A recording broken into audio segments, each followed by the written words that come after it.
Question is there is a question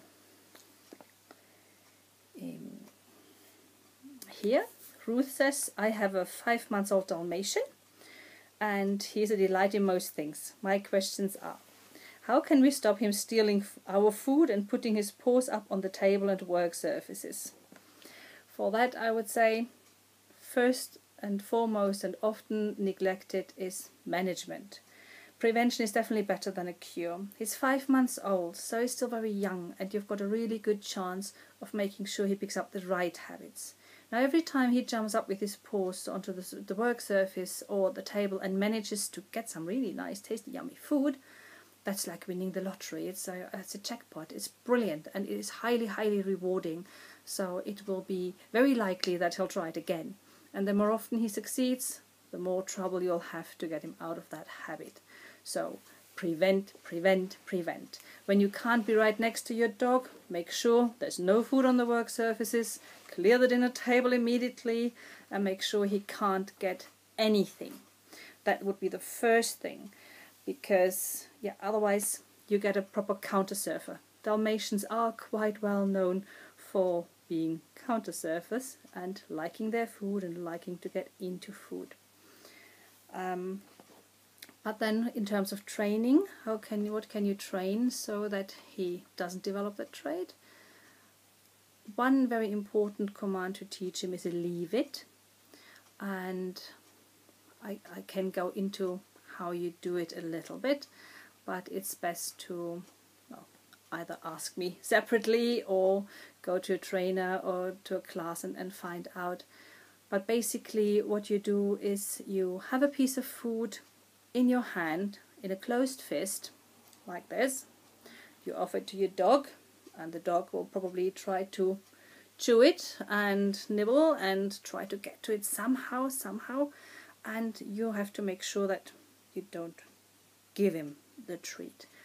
And as soon as the dog takes the nose away, just a little bit, just for a split second, looks away or whatever, as soon as the nose goes away from your hand, you say, good dog, whatever word you use, or if you use clicker training, you can click, and then you open the hand and he gets the food.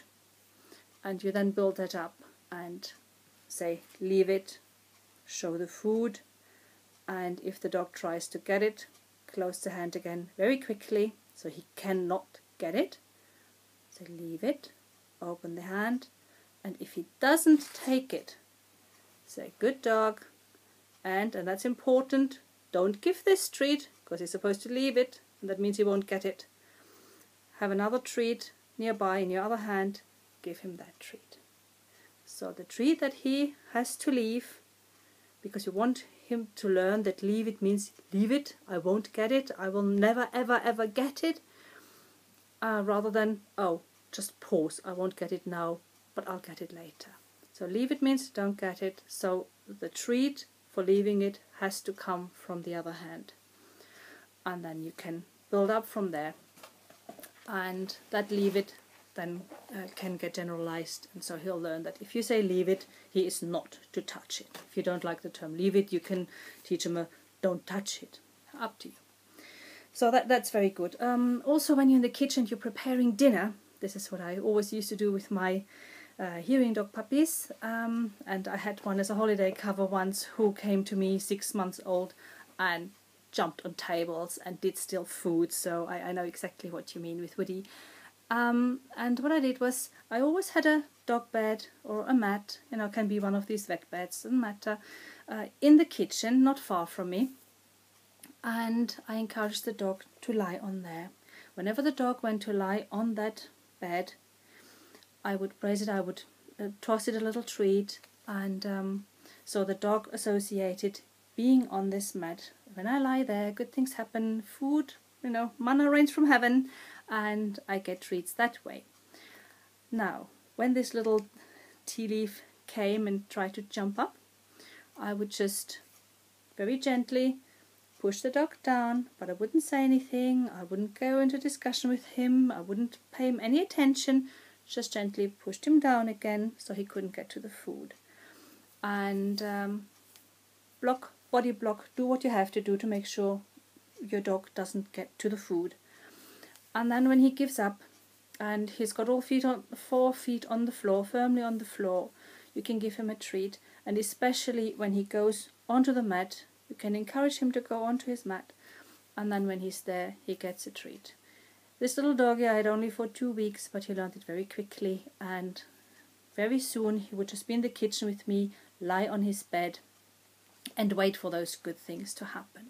And if you are very consistent with that, and you can do the same thing while you're having dinner, don't let your dog beg, don't let Woody jump up on you. If he does, block him so he can't get to your food. And when he lies down next to you, or lies down anywhere in the road actually and doesn't bother you while you're eating, toss him a treat. Obviously not your dinner, so I would get used to always having some treats in my pocket so you can reward good behavior when you see it. So that was that. Yeah, that was a question. Then teach a leave it, I said. And you can also teach a settle. A settle is teaching the dog to just lie down quietly without making a fuss, and that can be useful in so many situations. When you're out visiting friends, when you want to go to a pub where dogs are allowed, it's really useful. And it's very, very easy to teach. You just sit on a chair, watching TV or reading a book, have your dog on a lead, not very short, but stand on the lead. So the dog has room to stand up and walk around a little bit, but can't actually jump on you or jump on the sofa or wherever you may be sitting. And ignore the dog completely. Doesn't matter whether he starts to chew the lead or bark or whine or hop around or nibble your toes or whatever, just ignore. And then eventually he will give up and lie there. And then you can, depending on what kind of dog you've got, you can either, again, give him a little treat, or just gently, quietly stroke him, praise him, being careful not to overexcite him. If you then go, oh, good dog, oh, what a good dog for settling down, he'll be up again, of course. So keep it calm, and over time he will learn that if you sit down, he's just lying down and leaves you alone, and then you can add the cue word settle later.